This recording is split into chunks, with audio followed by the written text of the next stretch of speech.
Supreme court के ड्रामाई फैसले पर मेरे साथ हैं स्वीडन से अब्दुल कयूम साहिब।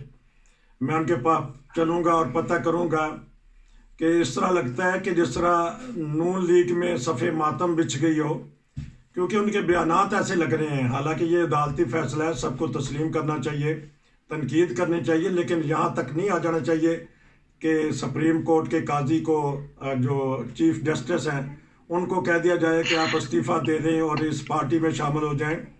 तो क्या ये यूरोप में भी ऐसा होता है कि फैसला जो आ गया है उसको मानना चाहिए? हाँ जी, बताइएगा।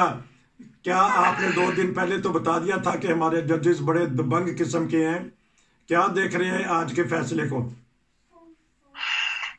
नसीर साहब, पहली बात यह है कि मैंने आपके कल 2 प्रोग्रामों में एक अल्फाज दोहराया था। नंबर 1 कि ये जजेस इसको छोड़ देंगे। नंबर 2, आपने पूछा था इसके बाद इसका हल क्या है, तो मैंने बोला था रूल ऑफ लॉ। जब तक रूल ऑफ लॉ नहीं चलेगा और सुप्रीम कोर्ट या जजेस के फैसलों को नहीं माना जाएगा तो आइन को नहीं माना जाएगा। अगर आप आइन को नहीं मानेंगे तो मुल्क नहीं चलते नहीं है। दुनिया सारी ये हमारे सामने है। तो ये आज सुप्रीम कोर्ट का फैसला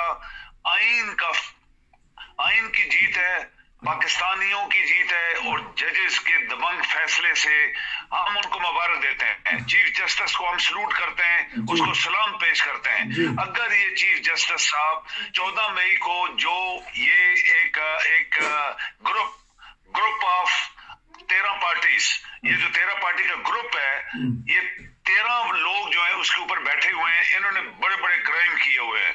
ये मुस्लिम लीग नून ने सुप्रीम कोर्ट के ऊपर हमला किया था। ये वही लोग हैं जो आज बातें कर रहे हैं। पीपल पार्टी ने पाकिस्तान के खिलाफ क्या किया, सुप्रीम कोर्ट के जजों के खिलाफ क्या किया। और आपको याद है बेनजीर को जब कत्ल हुई थी तो उसका उस वक्त कराची और सिंध में पूरी रेलवे को तबाह कर दिया गया था। रेलवे की पटरियां, रेलवे के इंजन, रेलवे की गाड़ियां, और कराची के अंदर बैंक लूटे गए थे। किसने किए थे? पीपल पार्टी ने। खरबों रुपए का नुकसान इस पीपल पार्टी ने किया था। और जरदारी को बड़ा आदमी नहीं है, जरदारी एक सिनेमा का मालिक था। वो बेईमानियां अब ये है कि बात कर लेते हैं फैसले पे। मेरी ये बात जरा मुझे कंप्लीट करने दें कि फिर पाकिस्तान के कितने से वफादार आ गए। आज उसका बेटा कहता है पाकिस्तान खपे। भाई तू कौन है भाई? तेरी तो कोई वक़्त नहीं है, तेरे अंदर कोई काबिलियत नहीं है, तू एक पैसे का आदमी नहीं था। बात यह है कि पाकिस्तान 22 करोड़ लोगों का मुल्क है नसीर साहब। ये 4 बंदे या 12 बंदे या 13 बंदे आज पाकिस्तान को सबक सिखाने के लिए इसलिए नहीं बैठे। इसमें टेररिस्ट बैठे हुए हैं, इसमें कातिल बैठे हुए हैं, इसमें मनी लॉन्ड्रर हैं, इसमें धोखेबाज हैं, इसमें डाकूज हैं और पाकिस्तान के दुश्मन हैं।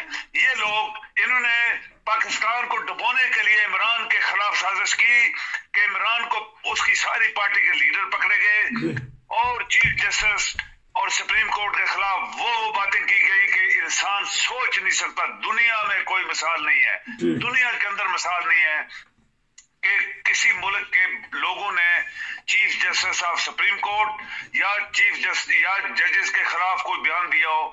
लेकिन इन लोगों ने दिया, क्योंकि ये पाकिस्तान के दुश्मन है। तो आज जो फैसला हुआ है, पाकिस्तानी कौम की जीत है, ये पाकिस्तान की जीत है, ये पाकिस्तान के आइन की जीत है, और चीफ जस्टिस ऑफ पाकिस्तान को पूरी कौम सलूट कर रही है। अच्छा, ये बताइएगा कि मरियम औरंगजेब ने कहा है कि जजेस के घरों को आग भी लग सकती है, किस तरफ इशारा कर रही है वो? ये बहुत बड़ी तौहीन अदालत है, बहुत बड़ी तौहीन है। और मेरे ख्याल में अगर पाकिस्तान के वकील जिंदा है तो इस औरत को कल तक जेल में होना चाहिए। इस औरत की वक़्त ही कोई नहीं। इस औरत की क्या वक़्त है कि इस तरह का चैलेंज जजेस को, सुप्रीम कोर्ट को, आइन को और पाकिस्तानी हकूक को चैलेंज कर रही है। ये पहले इन्होंने करके देख लिया, आज तो मर गए ना, आज तो इनके अंदर मौत आ गई है। पहली बात है कि पाकिस्तान का कोई वजीर आजम ये नहीं है, ये जाली वजीर आजम है, ये जाली पार्टीज हैं, और इनका काम है कि रिजाइन करें।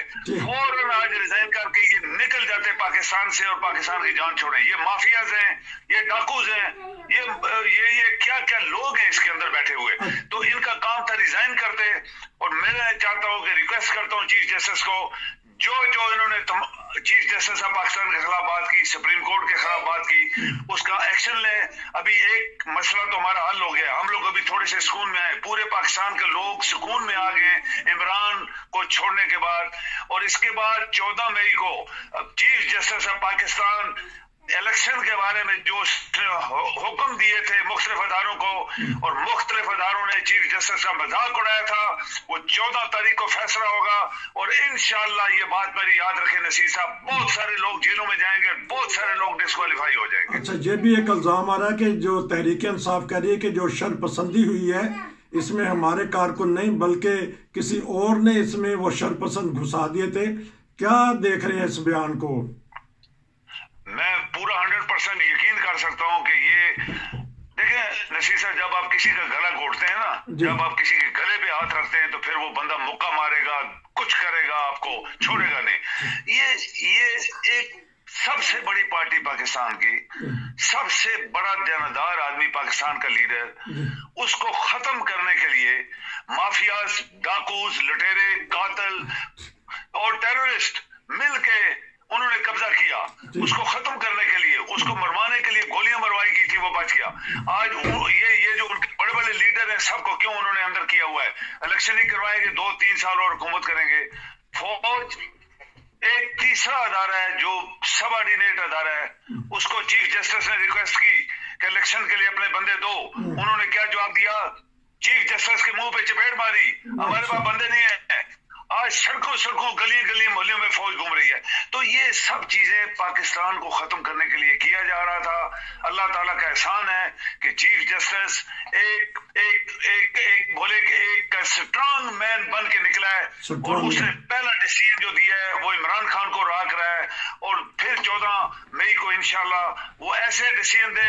हमारी उससे इल्तिजा है, उससे रिक्वेस्ट है कि आइन को ऊपर करो, पाकिस्तान के लोगों की रिक्वेस्ट को ऊपर करो और अपनी शान बढ़ाओ। और इन तमाम माफियाज को, तमाम फासिस्ट को जिन्होंने हमारे मुल्क पे कब्जा कर लिया है, 75 साल से कब्जा किया हुआ है, उनको ऐसा सबक सिखाओ कि इनकी नस्लें भी याद करें। अच्छा, एक सवाल ये है कि अगर सुप्रीम कोर्ट को ये बात पता लग गई है कि गैर महफूज है इमरान खान बाहर, इसलिए उन्होंने कहा कि आप की जान को भी खतरा है, आप ना जाए, तो हुकूमत को क्यों नहीं समझ आती कि वाकई ही उनको सिक्योरिटी थ्रेट है, उनकी जान को खतरा है? तो सुप्रीम कोर्ट को आज मजबूरन कहना पड़ा कि आप बाहर ना जाएं, वहाँ सिक्योरिटी का इंतज़ाम दुरुस्त नहीं है, आप सुप्रीम कोर्ट की कस्टडी में ही पुलिस में रहें, वहाँ उनको गेस्ट हाउस दे दिया है। सुप्रीम कोर्ट को ये बात नजर आ गई है, हुक्मरानों को नजर क्यों नहीं आ रही कि उनकी जान को खतरा है? हुक्मरान ही तो उसको मरवाना चाहते हैं ना। अच्छा। नसीर साहब, ये तो अकल की बात है ना। अच्छा। हुक्मरान ही तो थ्रेट है ना उसकी लाइफ के लिए। हुक्मरानों ने ही तो गोलियां मरवाई थी ना। अच्छा। हुक्मरानों ने ही उसके घर को बर्बाद किया।